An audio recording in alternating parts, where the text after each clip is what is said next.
Olá, Janaína, tudo bem? Seja muito bem-vinda. Olá, Débora, é um prazer inenarrável estar aqui mais uma vez participando desse programa maravilhoso, né? Ok. Um bloco para, vamos dizer assim, conhecer um pouquinho mais das nossas emoções. E é importantíssimo porque muitas vezes a gente sente alguma coisa que você relata aqui, que você aborda um tema e a pessoa de repente se vê, né, muitas vezes nisso, né, nesse dia a dia, nesse desenvolvimento, enfim. Vamos falar hoje sobre insegurança emocional, mas insegurança emocional em vários aspectos da vida. Até porque muitas vezes inicia lá na infância, não é mesmo? E vai ressurgir um determinado tempo lá da vida adulta, enfim. Mas como tratar, né? Como lidar nesse dia a dia com essa insegurança emocional? Bom, então vamos lá. Obrigada a todos vocês que assistem, né, o nosso programa. Então, assim, sempre o pessoal está dando, né, temas pertinentes pra gente. Sim. Então, assim, o que fica muito bem declarado nos dias de hoje? A insegurança emocional. A insegurança emocional, muitas vezes ela vem de traços da nossa infância. O que muitas vezes nós podemos observar também? Hoje em dia eu acompanho muitos adultos frustrados, muitos adultos inseguros, muitos adultos com medos, com receios, com bloqueios, muitas vezes com dificuldade do processo de autoafirmação.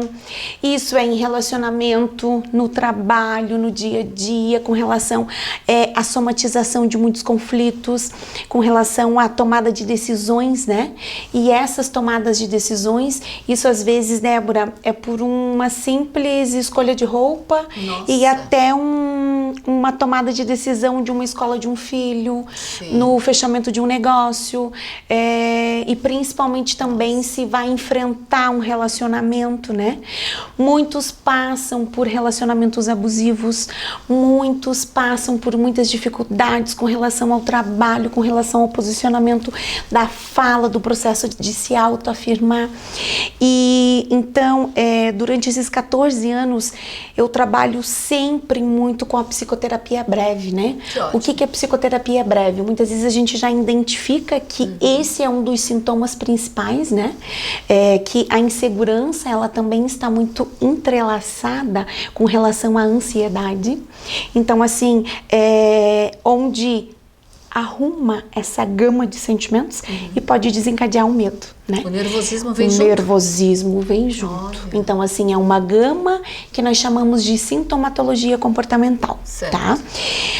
Como que inicia isso? Às vezes até de um posicionamento na infância daquele indivíduo que presenciou sempre a mãe sendo muito submissa do pai, o pai, ou vice-versa, o pai sendo muito submisso da mãe, ou então os pais, por muitas vezes serem criados naquela hierarquia, né, muito enfatizada, que o filho nunca sabe nada, que sempre é os pais que sabem.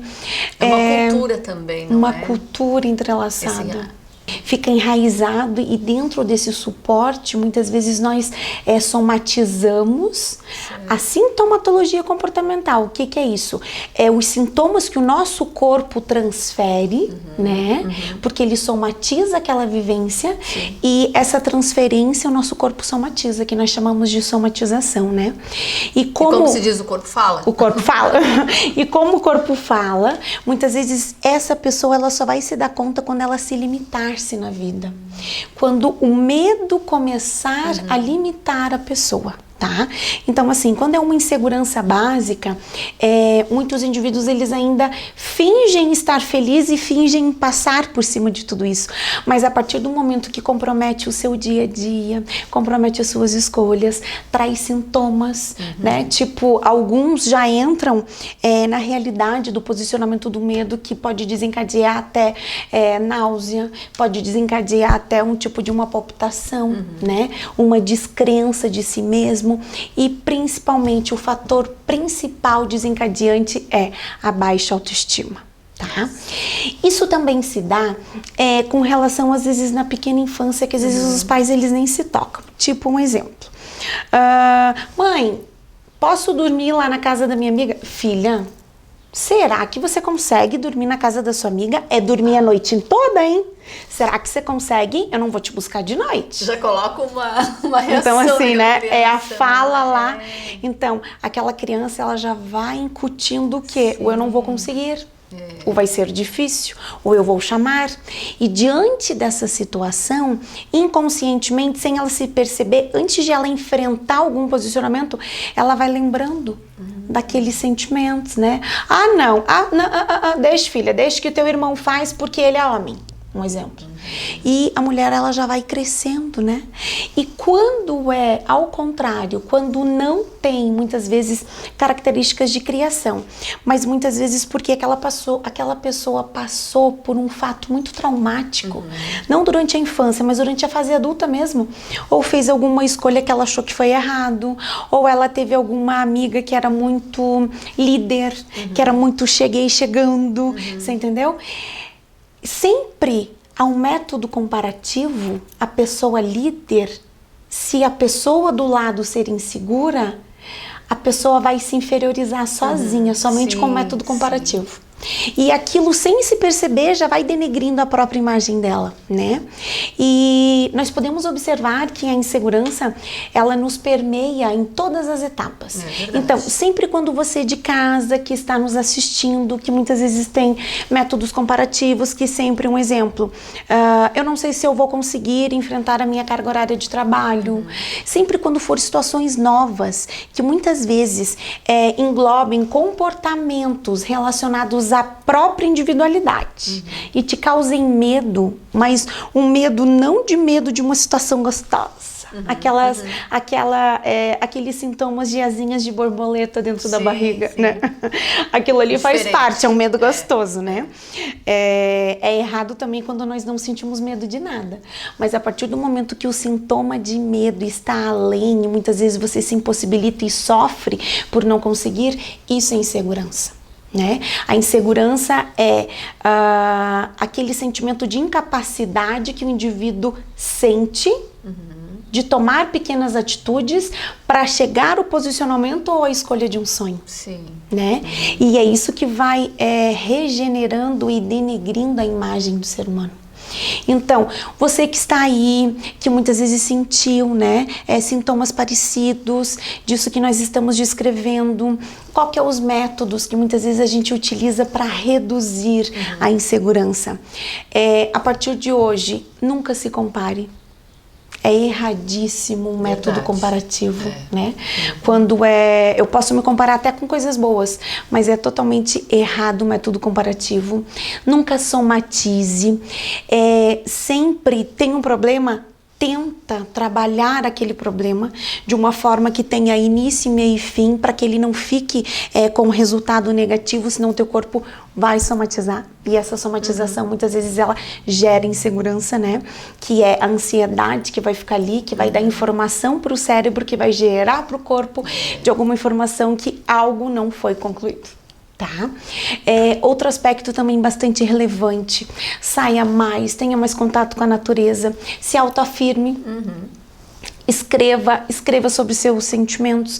Quando você vê que você sozinho, você não consegue, vai em busca de um profissional nessa área, né? Vai em busca de um psicólogo, o falar, né? O sair. Como que muitas vezes os sentimentos eles saem? Através do quê? De exercícios, né? Através da fala, através da escrita. Então, assim, são vários métodos que nós podemos, né? Através do banho, aquela incorporação, do relaxamento, das características da respiração junto com a esponja, o posicionamento do autoajuste emocional, do toque, né? Porque o que é insegurança também? Quando eu estou aqui e o meu pensamento também está flutuando. Que também esse é o ápice da ansiedade, né? Então, você comece a se observar, comece a se perceber até que ponto essa insegurança é um tipo de alerta para você não viver, né, em constante aglomerado, ou que você não tenha medo de nada. E quando for além, você tem que perceber que essa segurança esteja te limitando, aí você deve sim procurar ajuda, tá? A partir do momento que é trabalhado, Débora, a individualidade do indivíduo, a partir do momento que nós identificamos no processo terapêutico de onde vem essa queixa, nós, psicólogos, fazemos o quê? Nós transferimos, né, a queixa para o aqui e agora, trabalhamos, criamos um novo significado no emocional daquele paciente, devolvemos na gavetinha, né, emocional daquele paciente, e aquilo lá de hoje em diante, a partir do posicionamento de cura terapêutica, aquilo o paciente vai ter um início, meio e fim, aquela etapa vai ser concluída. E a partir do momento dessa conclusão de sentimentos, aquilo vai liberar espaço para você se autoafirmar, para você se empoderar, para você ser feliz, né? Então, a partir de hoje, você que nunca buscou ajuda, você que muitas vezes tem preconceito porque você não conhece, né? Sim. Qual é o trabalho das terapias? Hoje em dia nós temos muitas alternativas também, né? O yoga, nós temos vários terapeutas, nós temos várias abordagens, meditações. Então, assim, hoje só se torna insegura e permanece nesse quadro quem quer, né? Hoje o conhecimento está expansivo.